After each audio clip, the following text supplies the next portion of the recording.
Can't get hard like you used to? You're not alone. And believe it or not, it might not be age or lifestyle. It could be something sitting right in your medicine cabinet.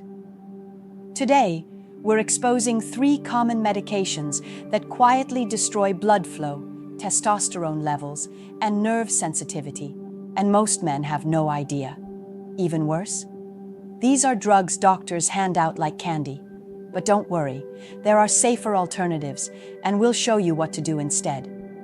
At the end, I'll share one harmless daily habit that silently works against your erections, something 80% of older men still do without question. We've also got a quick FAQ and myth-busting round coming up, so stick around.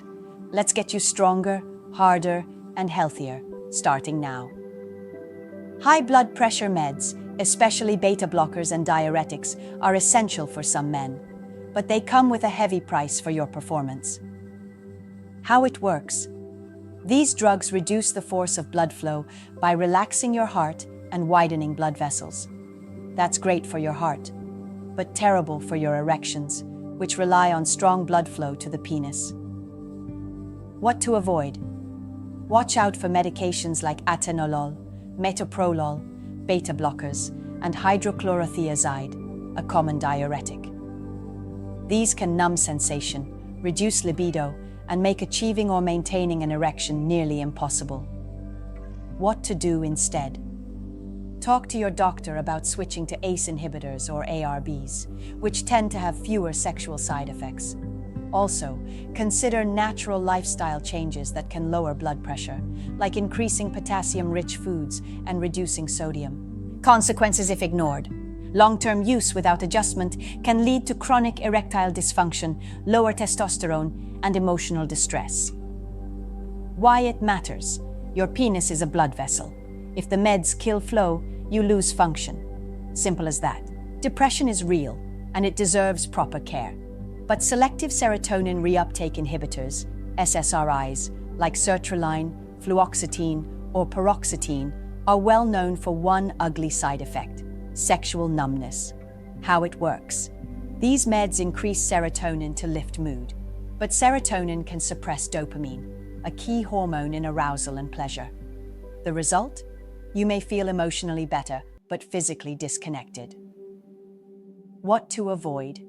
Be cautious with long-term SSRI use without regular reassessment.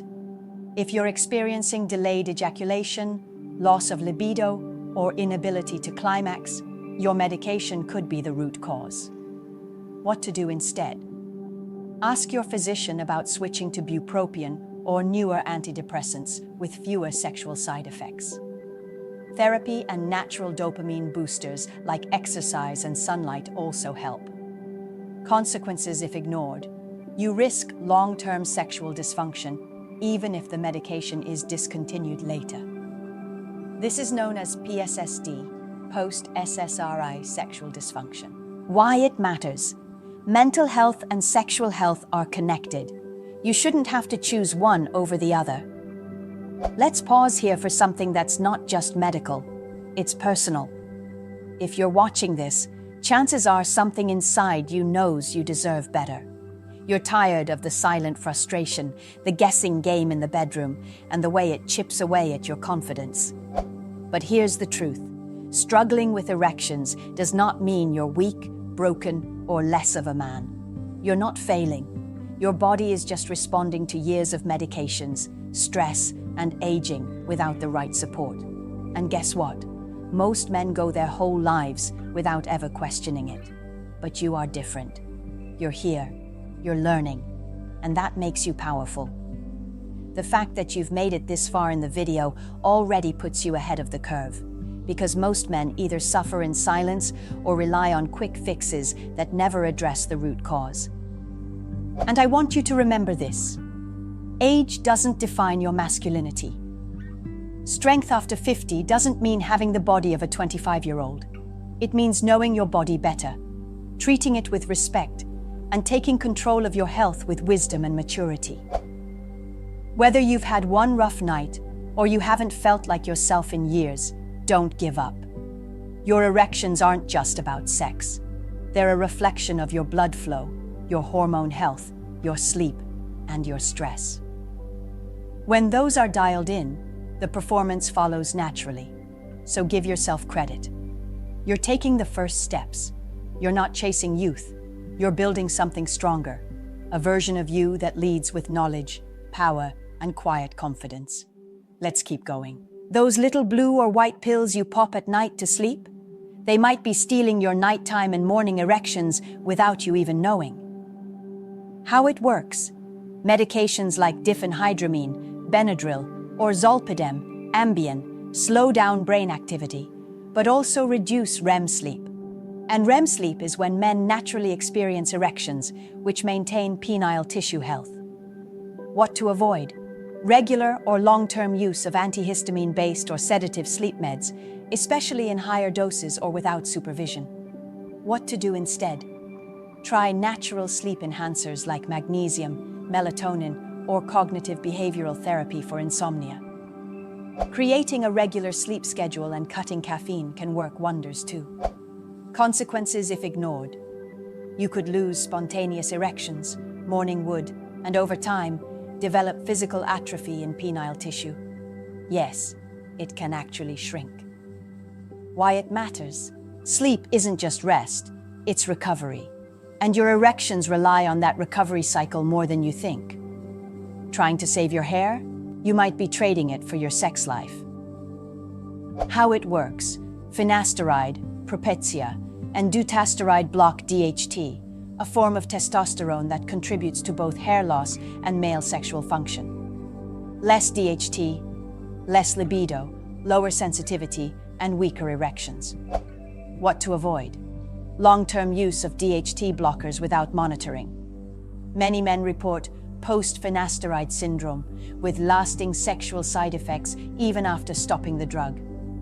What to do instead: explore natural hair-supporting options like saw palmetto or topical treatments with fewer systemic effects, and always balance hair goals with overall hormone health. Consequences if ignored: you may maintain your hairline but lose interest in intimacy and sometimes the ability itself. Why it matters: your hormones are your engine. Disrupting them for cosmetic reasons can have lifelong consequences. Here's one most men never see coming: over-the-counter allergy medications. How it works: antihistamines like loratadine, Claritin, diphenhydramine, Benadryl, or cetirizine, Zyrtec, dry out your sinuses and other parts of your body, including blood vessels and sexual glands. What to avoid: frequent use of sedating antihistamines, especially before intimacy. These can decrease arousal, delay climax, and cause erectile issues in some men. What to do instead: use non-sedating alternatives only when needed. Also consider natural allergy relief methods like nasal rinses or dietary changes to reduce inflammation. Consequences if ignored: persistent dryness and decreased arousal. Not to mention a growing dependency that affects your baseline energy and focus. Why it matters: it's not just about breathing easier, it's about living fully, including in the bedroom. That one glass of alcohol, a hidden hormonal trap. Here's the twist that surprises most men: that harmless-looking nightcap, the glass of wine with dinner, or that shot of whiskey to wind down, might be shrinking your testosterone levels without you even realizing it. Now let's be clear: one drink doesn't destroy your hormones overnight. But when that one drink becomes a daily ritual, the damage starts to accumulate silently. How it works: alcohol interferes with a delicate hormonal feedback loop between your brain, your liver, and your testicles. This loop, called the hypothalamic-pituitary-gonadal axis, is what tells your body how much testosterone to make. Alcohol throws off this balance by impairing liver function and altering the signals between your organs. On top of that, alcohol decreases REM sleep, which is when your body restores testosterone levels. So not only are you drinking a depressant, you're also losing the restorative sleep your hormones need. The result? Lower testosterone, more belly fat, less motivation, weaker erections. It's a slow fade, and because it's so socially acceptable, most men never realize it's happening. What to do? Try a 30-day break and observe how your body responds. Most men report better energy, stronger morning wood, improved focus, and even weight loss. You don't have to quit forever, but you need to become intentional. Why it matters? Alcohol isn't the enemy. But when it becomes a daily companion, especially after age 50, it becomes a barrier between you and your best health. You've done harder things in life. Skipping a drink to save your hormones? That's a small price for big gains. Let's quickly tackle a few questions I hear all the time from men over 50, especially when it comes to performance, safety, and how to make these changes work in real life. If you've been wondering how to start, what's safe, or how to combine these tips, listen closely. These answers could save you months of trial and error. Q1. How often should I talk to my doctor about my medications and erections? Ideally, every 6 to 12 months, especially if you're over 50. Medications can interact in ways that aren't obvious. Many men start a drug for blood pressure, mood, or sleep, and don't realize it's affecting their sex life until months or years later. Bring it up, even if your doctor doesn't. Erectile health is a vital sign of overall health. Don't treat it like a taboo topic. Q2. Are these tips safe for men with diabetes or heart problems? Yes, but with one big caveat. Always speak with your primary care doctor or specialist before adjusting medications or supplements. That said, everything we've recommended, from reviewing meds to improving sleep, reducing alcohol, and addressing hormone blockers, is especially relevant for men with chronic health conditions. Diabetics, for example, often face circulation and nerve issues that amplify erectile struggles. These tips can actually help reduce the need for more meds by improving root causes like blood flow and hormone balance. Q3. Can I combine all these tips? Or should I try one at a time? You can absolutely combine them, and in fact, they work best that way. These tips aren't isolated. Your erections rely on your entire system: vascular health, hormone health, mental clarity, and nervous system function. When you improve multiple areas at once, your results come faster and stronger. Just don't overload yourself. Start with one change today, then add another each week. Small steps, big transformation. Remember, you don't need perfection, you need progress. And the moment you take action, you've already begun to reclaim control. Now, let's bust some myths. Because when it comes to men's sexual health, bad information spreads fast. These 3 common beliefs are keeping thousands of men stuck, frustrated, and dependent on short-term fixes.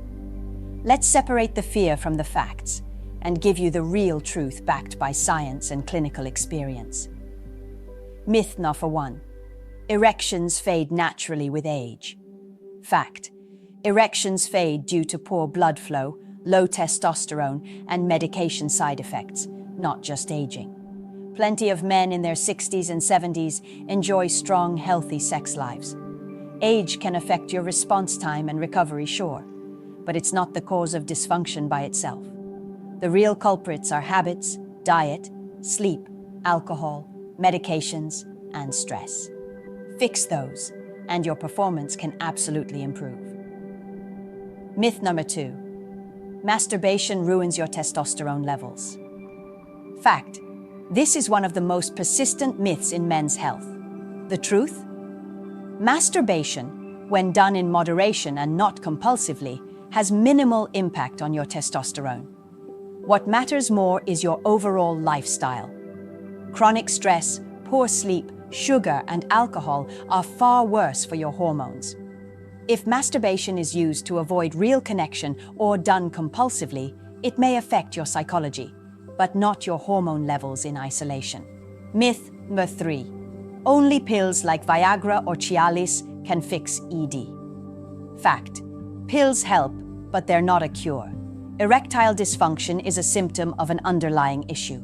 That could be poor circulation, nerve damage, low testosterone, stress, or even medication side effects. Address the root cause, and many men find they no longer need daily pills, or they work better with fewer side effects. Medications are tools, not long-term solutions. Your body can heal if you give it the right support. That's 5 tips, 1 bonus, and a whole new way to think about what's really holding your erections back. If this video helped you, hit that like button to support the channel. Drop a comment with where you're watching from. We're building a global brotherhood of men who want real answers. Share this with a friend who needs to hear it. And subscribe for more honest, doctor-backed men's health advice. No BS, just solutions.